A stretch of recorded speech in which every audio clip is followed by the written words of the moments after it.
ഒരുമ ടൈലേഴ്സ് കൂട്ടായ്മയിലെ എല്ലാ സഹോദരി സഹോദരന്മാർക്കും നമ്മുടെ ഈ യൂട്യൂബ് ചാനലിലേക്ക് സ്വാഗതം.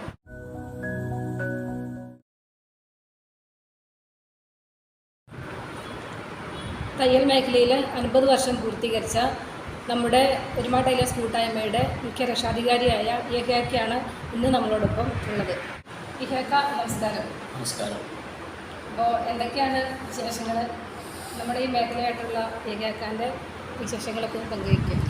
നമ്മുടെ ഈ മേഖല, ടൈലറിങ് മേഖലയിൽ ഞാൻ തൊഴിൽ ചെയ്യാൻ തുടങ്ങിയിട്ട് ഇപ്പോൾ 50 വർഷം പിന്നിട്ടിരിക്കുകയാണ്.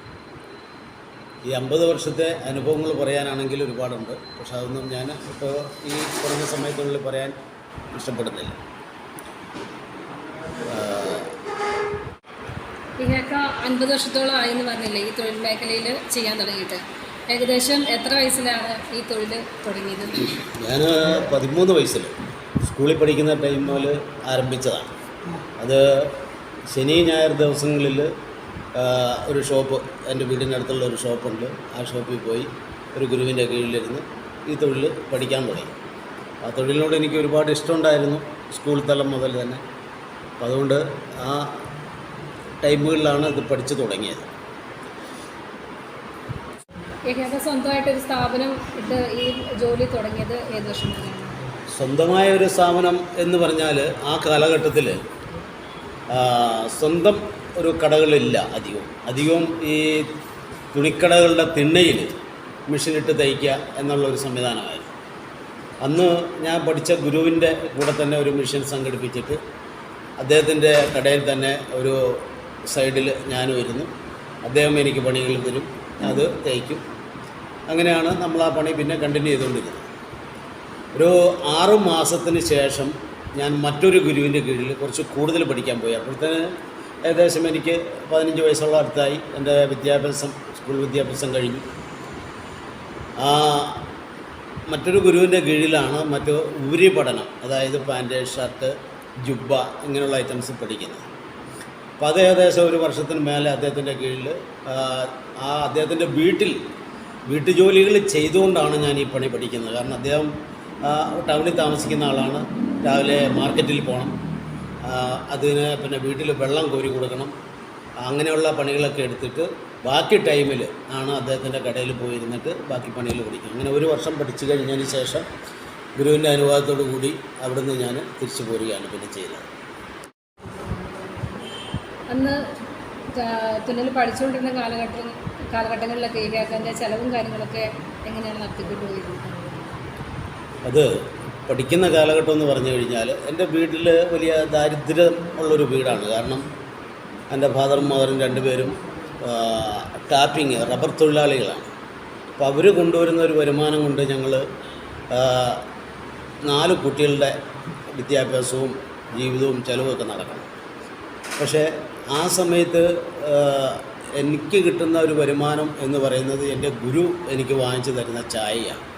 ചായയും കടി അദ്ദേഹം തരും. ഒരു ദിവസം 2 നേരം കിട്ടും. അതാണ് എനിക്ക് കിട്ടുന്ന ഒരു ഭക്ഷണം. ഞാൻ വീട്ടിൽ നിന്നുള്ള ഭക്ഷണം കൊണ്ടൊരു കുറവാണ്, കാരണം അതിനുള്ളൊരു സാമ്പത്തിക പരിസ്ഥിതി അന്ന് ഉണ്ടായിട്ടില്ല.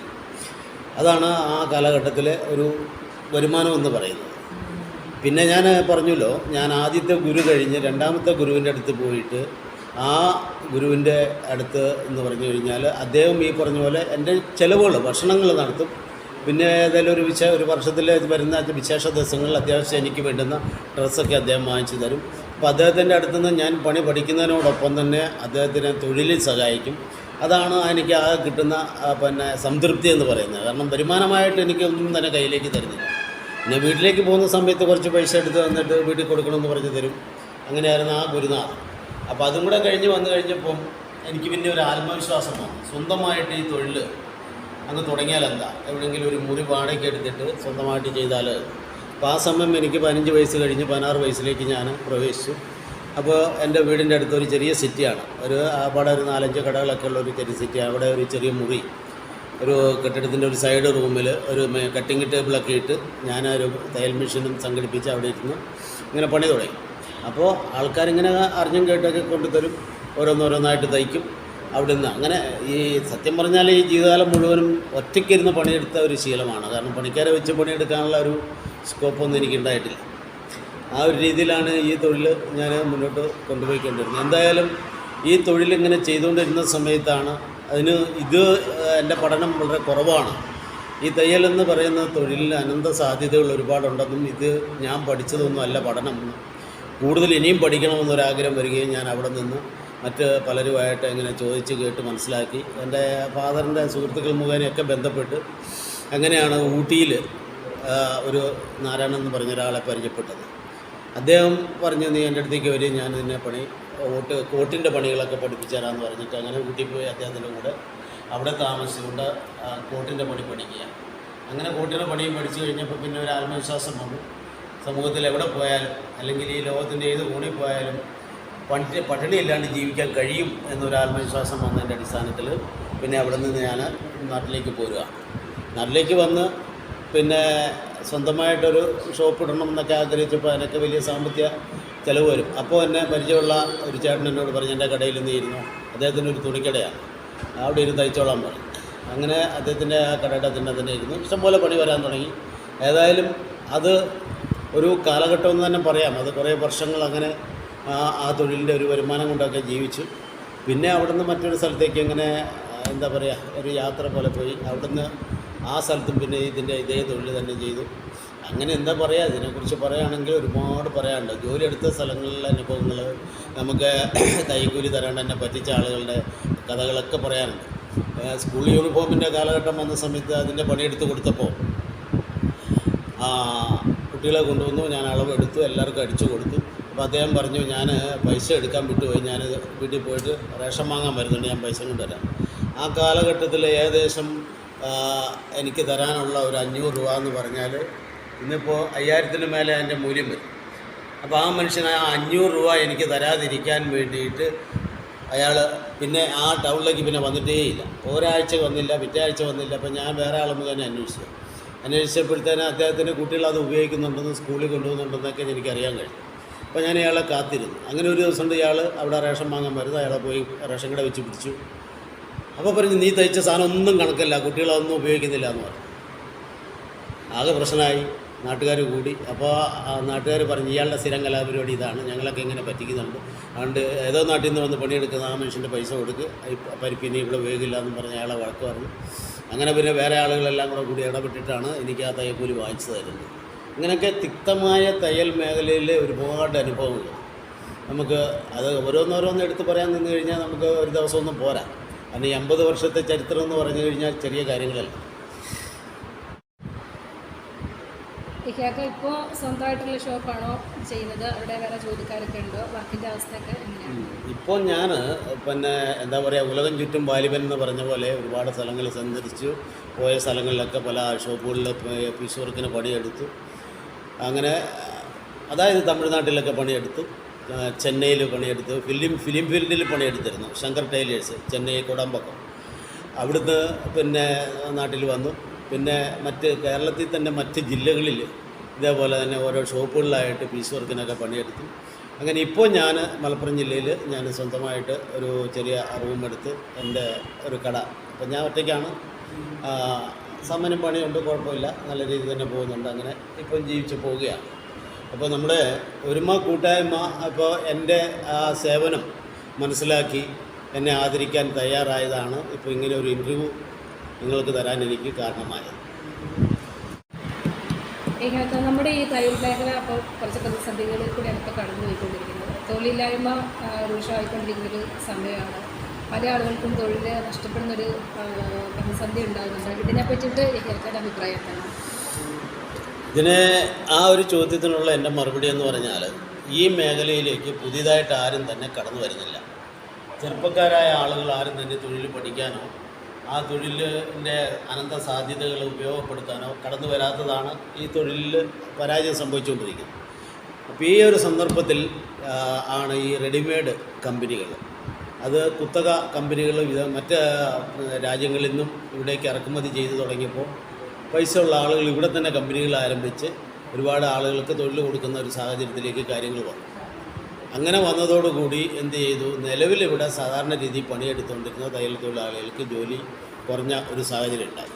അപ്പോൾ ശരിക്കും അതിന് കാരണം ഇവിടെയുള്ള അതായത് കേരളീയരായ തയ്യൽ തൊഴിലാളികൾ തന്നെയാണ് അങ്ങനെ ഒരു സാഹചര്യം സൃഷ്ടിക്കപ്പെട്ടത്. കാരണം ഒരു സമയത്ത് പണി കൊടുത്താൽ കൃത്യമായിട്ട് പണി കൊടുക്കാത്ത, തയ്ച്ചു കൊടുക്കാത്ത സാഹചര്യം പലരും പറഞ്ഞ് പല ആളുകളും കസ്റ്റമേഴ്സ് എന്നോട് പറയാറുണ്ട്, ഞാൻ ഇന്ന ആളുടെ അടുത്ത് തയ്ക്കാൻ കൊടുത്തിട്ട് മാസങ്ങൾ എൻ്റെ തുണി അവിടെ വെച്ചുകൊണ്ടിരുന്നത് എനിക്ക് തയ്ച്ചു തന്നിട്ടില്ല എന്ന് എന്നോട് തന്നെ പരാതി പറഞ്ഞിട്ടുണ്ട്. അവസാനം ചെന്ന് അവരോട് വഴക്കും പറഞ്ഞ് ആ തുണി എടുത്തുകൊണ്ട് നമ്മൾ പോരുന്ന ഒരു സാഹചര്യം ഉണ്ടായിരുന്നു. അപ്പം അങ്ങനെയുള്ള സാഹചര്യങ്ങൾ വരുമ്പോൾ ആളുകൾ റെഡിമെയ്ഡിലേക്ക് സ്വാഭാവികമായിട്ടും തിരിയും, പെട്ടെന്നൊരാവശ്യത്തിന് വേണ്ടിയിട്ട്. അങ്ങനെയൊക്കെ ആണ് ഈ തൊഴിലിൽ ഇത്രമാത്രം പിന്നെ വിഷമങ്ങൾ വരാൻ കാരണം ഉണ്ടായിരിക്കുന്നത് കൊണ്ടാണ്. അതാണ് എനിക്കതിനെക്കുറിച്ച് വ്യക്തമായ ഒരു കാഴ്ചപ്പാടുള്ളത്. നമ്മുടെ ഈ കൂട്ടായ്മ ഇപ്പം രൂപം കൊണ്ടിട്ട് 5 വർഷത്തോളമായിട്ടുണ്ട്. നമ്മുടെ ഈ കൂട്ടായ്മയുടെ പ്രവർത്തനത്തെ പറ്റിയിട്ടും നമ്മുടെ ഈ കൂട്ടായ്മ നയിച്ചുകൊണ്ട് പോകുന്ന ആളുകളെ പറ്റിയിട്ടുള്ള ഇയാക്കാൻ്റെ അഭിപ്രായം എന്താണ്? അതിനെക്കുറിച്ച് പറയുകയാണെങ്കിൽ വളരെ ആത്മവിശ്വാസത്തോടെയും വളരെയധികം സന്തോഷത്തോടെയും എനിക്ക് പറയാനുള്ളത്, ഇന്ന് കേരളത്തിൽ ഒട്ടനവധി തയ്യൽ തൊഴിൽ സംഘടനകൾ പ്രവർത്തിക്കുന്നുണ്ട്. പക്ഷെ ആ തൊഴിൽ സംഘടനകൾ എത്രമാത്രം തയ്യൽക്കാർക്ക് ഗുണകരമാകുന്നു എന്നുള്ളതിനെക്കുറിച്ച് എനിക്ക് ഒരുപാട് സംശയങ്ങളുണ്ട്. കാരണം അതിൻ്റെ ഭാരവാഹികൾ നേതൃത്വമായിട്ട് ഈ വിഷയം ചർച്ച ചോദിച്ചാൽ അവർക്കും കൃത്യമായൊരു മറുപടിയില്ല. ഒരാവശ്യ നേരത്തെ ഒരു തയ്യൽക്കാരൻ ഉപകരിക്കുന്ന രീതിയിൽ ആ സംഘടനകളുടെ പ്രവർത്തനങ്ങൾ മുന്നോട്ട് പോകാതെ നിൽക്കുന്ന ഒരു സാഹചര്യം നമ്മൾ കാണുന്നുണ്ട്. അപ്പോഴാണ് ഈ 5 വർഷം മുമ്പ് ഉദയം ചെയ്ത ഈ ഒരുമ കൂട്ടായ്മ ഇന്ന് തയ്യൽക്കാരുടെ പ്രശ്നങ്ങൾ പരിഹരിക്കാനായിട്ട് രംഗത്തേക്ക് വരികയും ഒരേ മനസ്സോടെ എല്ലാ തയ്യൽക്കാരനെയും സ്നേഹിക്കാനും അവൻ്റെ പ്രശ്നങ്ങൾ സ്വന്തം കുടുംബത്തിലൊരു രംഗത്തെ പ്രശ്നങ്ങൾ എന്ന പോലെ ഏറ്റെടുത്ത് അതിന് പരിഹാരം കാണാനും തയ്യാറായത് എന്നുള്ളത് ഏറ്റവും അഭിമാനിക്കാവുന്ന ഒരു കാര്യമാണ്.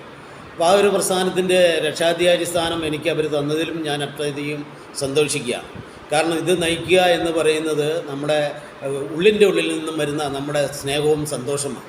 ഒരുമയുണ്ടെങ്കിൽ ഒലക്കമേലും കിടക്കാവുന്നതാണല്ലോ. അപ്പോൾ ഒരുമയാണ് നമ്മുടെ എല്ലാം ജീവിതത്തിൻ്റെ ഏറ്റവും വലിയ വിഷയം. ആ ഒരുമയുടെ ഭാഗമായിട്ടാണ് നമ്മൾ നമ്മുടെ കൂട്ടായ്മ വളർത്തിക്കൊണ്ടിരിക്കുന്നത്. ഇപ്പോൾ മലപ്പുറം ജില്ലയുടെ വിവിധ മണ്ഡലങ്ങളിൽ നിന്നും ആളുകൾ കൂട്ടായ്മയിലേക്ക് കടന്നു വരുന്നു, മെമ്പർഷിപ്പ് എടുത്ത് അംഗത്വം എടുക്കുന്നു. ഇപ്പോൾ മറ്റ് സംഘടനകളൊക്കെ അതിൻ്റെ വഴിക്ക് പോട്ടെ, പക്ഷെ നമ്മുടെ പ്രശ്നങ്ങൾ പരിഹരിക്കപ്പെടും. ഒരുമ കൂട്ടായ്മയിൽ അംഗത്വം എടുത്താൽ നമ്മുടെ പ്രശ്നങ്ങൾ പരിഹരിക്കപ്പെടും എന്നുള്ള ഉറച്ച വിശ്വാസം ഓരോ മെമ്പർക്കും വന്നുകൊണ്ടിരിക്കുന്നു എന്നുള്ളത് എനിക്ക് ഏറ്റവും സന്തോഷമുള്ളൊരു കാര്യമാണ്. അപ്പോൾ ഈ കേക്ക് ഒരുപാട് നന്ദിയുണ്ട്. നിങ്ങളുടെ ഇത്രയും കാലത്തെ ഈ മേഖലയിലുള്ള അനുഭവങ്ങൾ ഞങ്ങളായിട്ട് പങ്കുവെച്ചതിനും അതുപോലെ നമ്മുടെ ഈ തൊഴിൽ മേഖലയിലെ ഇന്നത്തെ പ്രതിസന്ധിയെക്കുറിച്ച് പറയാനും ഒക്കെ തയ്യാറായതിന് എല്ലാവിധത്തിലുള്ള ആശംസകളും നമ്മുടെ ഈ കൂട്ടായ്മയുടെ പേരിൽ അറിയിച്ചുകൊള്ളു.